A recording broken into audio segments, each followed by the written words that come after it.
Alrighty, everyone, welcome back. So, the Los Angeles Kings. I don't make videos on the Kings very often, but you know what? Day before Thanksgiving, why not? Let's do it. The Los Angeles Kings have been surging. They're one of the conference or Western Conference teams that I don't talk about very often on this channel because for the longest time there wasn't much to talk about. They only started making the playoffs in 21-22, and they've really struggled at making it out of the first round since then. So it's been very not that easy to talk about them all too often. But now we're finally getting the opportunity to. So they've been playing some very good hockey. And there were a lot of people that doubted them. I'm going to be honest. There was a lot of people that doubted them through certain parts of the season, for sure. So they're 11-3-3 with 25 points. They're fifth in the NHL currently before all the games happen tonight. So obviously that might change when you look at this video next. But regardless, as of right now, they're fifth in the NHL. They're undefeated on the road. They are 8-0-0 on the road, so they're a very good road team. They're very hard to beat on the road. They've never lost a game. So whenever they're away, take the money line. Take the Kings money line. Absolutely, I would take the Kings money line if I could bet. Obviously, I'm 16, so obviously I can't. But they've scored 67 goals, have allowed 45. So one of the concerns, and we're actually going to start off a little bit different in this video. We're going to go straight to the goaltending because that was the dagger for this team. That was what a lot of people doubted heading into this season. They didn't think that Cam Talbot, Phoenix Copley, and all those goalies were going to lead this team to success. Well, we're wrong. We are wrong because Cam Talbot has had himself a revenge tour. I don't know what it is, but he's had himself such a revenge season in return. Last year with Ottawa was obviously not a very good year for him whatsoever. Wasn't the best player he could have been with the Kings. But, this year he's shown that he can be. That he has been a really good goalie for Los Angeles. 9-3-1 record, a 2.02 goals against average, and a .930 save percentage. Great numbers. Especially for a goalie, too, who we thought was old, out of his prime, never going to be good again. And look at that. He's putting up really good numbers for LA. Now, the Kings do have a pretty solid defense in front of them, but that is not to take away any of the things that Talbot has done with this Los Angeles Kings team. And, I mean, hey, is he a reliable goalie? I'd say right now, yes. Come playoff time, I do have my doubts. I really do have my doubts of whether or not he's going to be a consistent playoff goaltender because he does actually lack some of the playoff experience that a lot of other goalies have at his age. So that is definitely something there that I keep in consideration and I do keep in mind when I look at the LA Kings in this. You look at their scores now; they are scoring at a very good rate, obviously. Adrian Kempe leads their scoring with 17 games played, 8 goals, 10 assists, 18 points. Usually better known for his score, but he actually has more assists than goals.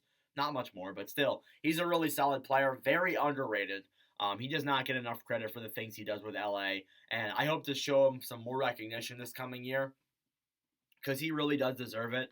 The Kings are often a team with Kempe on it that are often forgotten about. They went through a period where they were not that good for many years. So that was obviously a team that nobody really looked at all too often. So it's good to see Kempe having himself a really good season so far. Ante Kopitar, this man will never lose it. Never. He'll never fall off. I'm convinced. 17 games played, 9 goals, 8 assists, 17 points. One of the best centers to play the game. Honestly. It seems like no matter what, he's still keeping up. He's still playing at this elite level. He was on those teams that won 10 years ago. He was on those teams that won those Stanley Cups, all those years back. He's still that player. He's still that same really good player on LA, and it's just amazing to me how he can keep being this consistent for that long. Next up then, Kevin Fiala is third in scoring for LA. 17 games played, 4 goals, 13 assists for 17 points. Fiala has had himself a very good season as well. Another point-per-game player. Not scoring as much, but still putting up good numbers and the assists and all that, being a great passer for guys like Kopitar and Kempe. Trevor Moore then is fourth in scoring. 17 games played, 9 goals, 6 assists for 15 points. He's also had himself a very good season for LA. Often a guy, too, that's forgotten about as well.